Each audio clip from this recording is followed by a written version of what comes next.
अभी वाला जो टाइम होता है उसमें हम बहुत ज्यादा सेल्फ डाउट में जा रहे होते हैं कि क्या हमने अभी तक जो भी चैप्टर्स कवर किए हैं, जो भी क्वेश्चंस प्रैक्टिस किए हैं, क्या वो मुझे याद है कि नहीं, क्या मैंने सही से पढ़ाई की है कि नहीं, क्या मैंने अपना टाइम वेस्ट तो नहीं कर दिया है पिछले पूरे 2 साल वाला। जो सपने लेकर मैंने अपने जेई की जर्नी स्टार्ट की थी, शायद से अभी वो सब कुछ वेस्ट हो जाएगा, या तो फिर मैं वो अचीव ही नहीं कर पाऊंगा, क्योंकि मैंने अभी तक का टाइम सही से यूटिलाइज नहीं किया है। और अब अगले जो 3-4 महीने बचे हैं उसमें मैं क्या ही इतना बड़ा कर लूंगा जिससे मैं अपने गोल्स तक वापस पहुंच पाऊंगा। और ये होता क्यों है? क्योंकि जितना टाइम हमारा गया है ना, उसमें जितनी हमने खुद के लिए डेडलाइन सेट की थी, या जो जो प्रोमिस हमने खुद से किए थे कि मैं ये तो अचीव कर ही लूंगी, या मुझे ये तो डन कर ही लेना है, वो हमसे हो नहीं पाया। और अब हमें लगता है कि अगर हमसे तब वाला नहीं हो पाया है, तो तब तो मेरे पास टाइम भी ज्यादा था चीजें करने के लिए, समझने के लिए, तो तभी नहीं कर पाई हूँ, तो लास्ट के मंथ्स में तो मैं कैसे ही कर लूंगी। और वो चीज डाउट ज्यादा क्रिएट करती है और हमें डर लगता है। बिल्कुल। और ये जो फीलिंग होती है ये हमें और ज्यादा कंफ्यूज्ड स्टेट में डाल देती है, क्योंकि आप अगर मैथ्स का एक चैप्टर ले रहे हो और आप खुद को टाइम अलॉट कर रहे हो कि आप अभी इसमें ये पढ़ोगे, तो आपके माइंड में आता है कि आपने फिजिक्स का कोई चैप्टर नहीं किया, या तो केमिस्ट्री का कोई चैप्टर कवर नहीं किया है। और ये सारे जो कंफ्यूजन होता है और ये सारी जो भागदौड़ होती है सिलेबस कवर करने की, इसमें आप एफिशिएंटली कुछ भी कवर नहीं कर पाते हैं। आप जो गिल्ट ट्रैप में फंसे रहते हैं, तो ये सोच सोच करके अपना टाइम वेस्ट कर दिया, टाइम वेस्ट कर दिया, आप इवेंचुअली वापस टाइम ही वेस्ट कर रहे होते हैं। एग्जैक्टली क्योंकि जैसे केमिस्ट्री वाले से मुझे याद आया कि जनरली ये कहा जाता है कि सितंबर में केमिस्ट्री स्टार्ट कर लो, स्पेसिफिकली फिजिकल केमिस्ट्री, ताकि वो टाइम टेकिंग है तो वो एग्जाम से पहले कवर हो जाए अच्छे से। बट पॉइंट ये है कि अब सितंबर निकल चुका है, जिसने भी वो चीज सेट की थी खुद के लिए, अगर उसने स्टार्ट नहीं किया तो अब वो उसी डर में दोबारा है कि मैंने खुद से प्रॉमिस किया था और मैंने उसको भी अचीव नहीं किया, मैंने स्टार्ट भी नहीं किया फिजिकल केमिस्ट्री। और वो डर बढ़ाती है, और आगे की सारी डेडलाइंस के लिए ना खुद को कंफ्यूज कर देते हैं कि अब तक जो मैंने खुद से प्रोमिस किए थे मैं उन्हीं को फॉलो नहीं कर पाई हूँ, तो आगे वाले प्रोमिस में मुझे मुझे खुद पे ही ट्रस्ट नहीं है कि मैं कैसे वो फॉलो करूंगी। और बिल्कुल। वो चीज और ज्यादा गिल्ट में डालती है, और हम और ज्यादा ओवर थिंकिंग वाले जोन में जाके खुद पे ही डाउट कर रहे होते यस। तो अब इसका जो सबसे बड़ा रीजन हम लोग अभी डिस्कस कर रहे थे, तो हमें जो सबसे बड़ा रीजन दिख रहा था वो था कि परफेक्शन सिंड्रोम। आपने अपने लिए कुछ टारगेट सेट किए थे, आपने मंथली के लिए सोचा था कि शायद से आपका सितंबर अक्टूबर में पूरा पोर्शन कवर खत्म होना चाहिए, और उसके बाद आपने कंप्लीट रिवीजन और मॉक टेस्ट शुरू करने चाहिए। बट आपके 2-3 चैप्टर्स रह रहे हैं, या तो 4 चैप्टर्स रह रहे हैं। बट वो जो परफेक्शन सिंड्रोम है कि आप चाह रहे हैं कि आपने जो टारगेट सेट किए थे आपको एग्जैक्टली वही अभी फॉलो करना चाहिए था, आपने एग्जैक्टली ऑन योर टाइमलाइन चलना चाहिए था। तो वो जो परफेक्शन सिंड्रोम है वो आपको बहुत परेशान करता है कि आपने वो सही से फॉलो नहीं किया और आप पीछे रह गए, और आप अब वो जो पूरे रेस में आप बहुत ज्यादा पीछे रह गए। हम्म तो एक तो यही चीज होती है कि आपने चीजें कुछ की है, आप उनकी वैल्यू नहीं कर रहे हो, आप सिर्फ जो नहीं हुआ है उसको देख रहे हो। वो एक एग्जांपल देते हैं ना कि एक गिलास है जिसमें हाफ तो वाटर है और हाफ नहीं है, तो आप जो खाली है उसको देख रहे हो, ना कि जो फिल्ड है उसको देख रहे हो। तो वो आपके परस्पेक्शन पे होता है। बट एक पॉइंट ये होता है कि मैंने कुछ चीजें खुद के लिए रखी थी और मैंने कंप्लीटली ही नहीं किया। लेट्स से फिजिकल केमिस्ट्री का एग्जांपल, या मेरे साथ क्या होता था, मैंने पूरे दिन के टारगेट्स लिखे हुए हैं कि मुझे आज काम करना है, बट मैंने पूरा दिन कुछ नहीं किया, मैंने फालतू चीजों में डिस्ट्रैक्ट होके सारा मेरा दिन वेस्ट कर दिया।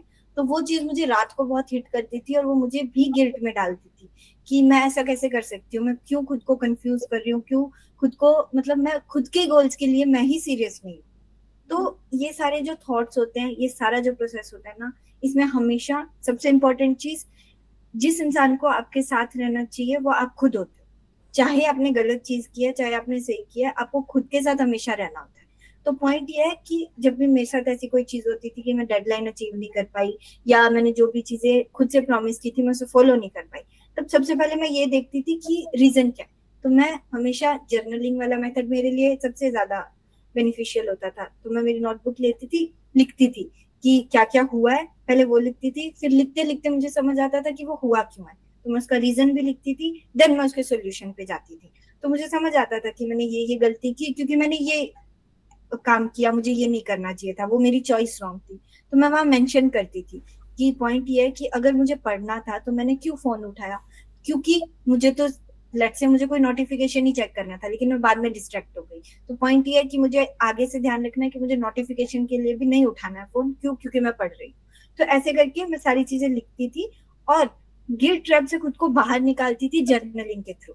मैंने लिख लिया, जो भी सारे थॉट्स थे वो सारे मैंने नोटबुक पे लिख दिए। देन मैं खुद को वहां से बाहर निकालती थी, और जो भी वो गिल्टी फीलिंग थी या जो भी वो डर वाली फीलिंग थी, उसको मैं ट्रांसफॉर्म करती थी एनर्जी में। एक तरीके से वो रिवेंज वाली एनर्जी होती है ना, कि हाँ मैंने अब गलती कर दी है, अब मुझे इसको सुधारना तो है ही।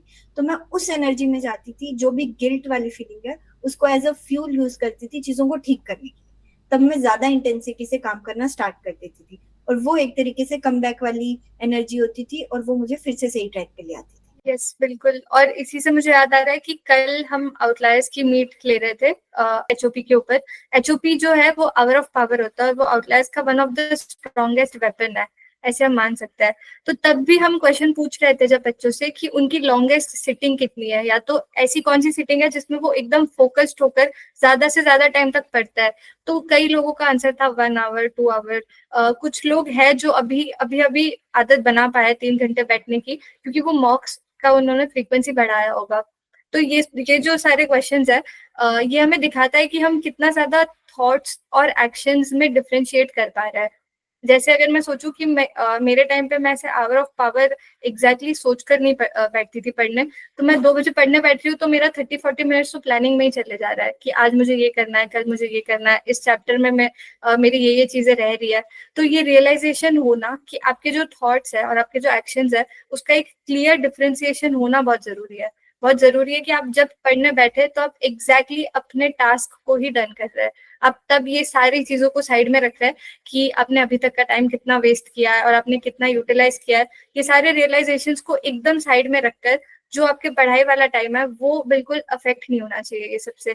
क्योंकि अगर आप अपने जो प्रॉब्लम्स है और जो डिफिकल्टीज है उससे अगर आपकी पढ़ाई अफेक्ट हो रही है तो इवेंचुअली वो प्रॉब्लम्स ही बड़ा प्रॉब्लम हो गया। उसका सोल्यूशन आप नहीं निकाल पाएंगे अगर आप वो टाइम पे काम नहीं कर रहा है। तो आपको बहुत ज्यादा फोकस करना है कि आप जब पढ़ाई करने बैठ रहे हैं तब ये सारे थॉट्स आपके पूरे जो पढ़ाई है उससे एकदम दूर रहे। और वही उसी का सोल्यूशन मुझे लगता है कि जैसे रिया ने किया था कि पेन पेपर लेकर बैठो और सारी चीजें अपने मन से बाहर निकाल दो। यस, लिख दो और उसके बाद क्लैरिटी लो कि मुझे ये काम करना अभी ज्यादा जरूरी है, तो बैठ जाओ। मैं ये सारे कुछ करके बोलती थी कि अब मुझे एचओपी में जाना है, और मैं मेरा एचओपी स्टार्ट कर देती थी। और तब आपका माइंड डिस्ट्रैक्ट हो ही नहीं सकता है, क्योंकि एचओपी की कंडीशन इतनी स्ट्रांग है कि अपने माइंड को पता है कि आप एक सेकंड भी डिस्ट्रैक्ट नहीं हो सकते हो। तो यही सारी चीजें करके, चाहे वो सेल्फ टॉक हो, चाहे वो जर्नलिंग हो, चाहे वो खुद का एनालिसिस हो, ये सारी चीजें आपको क्लैरिटी देती है सोचने में। तो इस टाइम पे आपको खुद को जज नहीं करना है, खुद को सेल्फ डाउट में नहीं डालना है, बल्कि आपको खुद को देखना है कि आपने जो गलतियां की है वो क्यों की है, और उन गलतियों को खत्म करने पे फोकस करना है, ना कि उसमें ही गिल्ट में फंस के और ज्यादा टाइम वेस्ट करना है। तो जनरली ये जो लास्ट के मंथ्स है ये बहुत ज्यादा क्रूशियल होते हैं, क्योंकि इसमें आपने पूरे 2 साल जो मेहनत किया ना, उसमें आप इसको समेट रहे होते हो एक तरीके से। ठीक है, तो इसमें बहुत अच्छे से खुद के साथ रहना है, खुद को समझना है। और एक ना लाइन बोलते हैं दोस्त कि फाइटर वो नहीं होता है जो ये सोचता है कि मेरे पास कम टाइम है मैं कैसे करूंगा। फाइटर वो होता है जो ये बोलता है कि मेरे पास जितना भी टाइम है बस अब मुझे टाइम दो, मैं अपना बेस्ट देके दिखाऊंगा।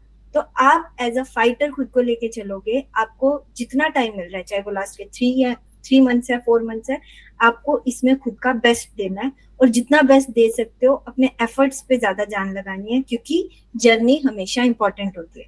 तो अपनी एक कहानी लिख रहे हो आप, तो अपनी कहानी को बहुत सॉलिड लिखना है।